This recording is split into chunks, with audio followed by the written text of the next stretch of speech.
Police in the capital region are hoping you can help them make a dent in their most wanted list. And many of the people police are looking for seem to have a lot in common. The crime of choice, according to police, is fraud. CTV's Brett Minier has more.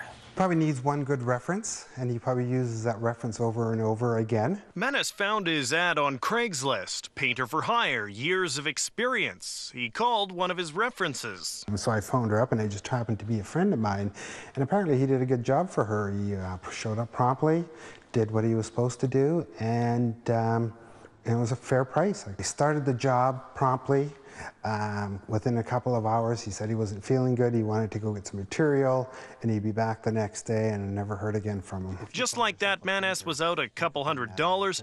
That was in 2008, and police say the alleged fraudster, Glen French, is wanted again. Mr. French has been investigated multiple times in different cases by our financial crimes investigators, and I know they are very much adamant that they would like to get Mr. French into custody. Police admit that many on their list aren't exactly the headline-grabbing types, but they do say that they leave plenty of victims behind and eat up a lot of investigators' time. That's why they're hoping someone might recognize Stephen McInnes. He's wanted in connection to 16 counts of fraud, similar to what French is accused of. Leslie Ann BARABONOFF, she's wanted for numerous counts of credit card fraud and possession of stolen credit cards.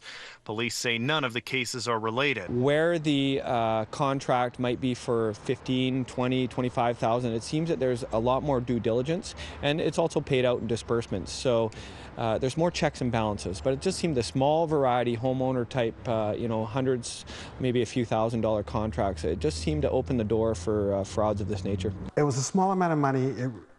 It was the principle. Brett Minier, CTV News, Saanich. You can see the rest of the most wanted list by visiting the Saanich PD or Crime Stoppers websites.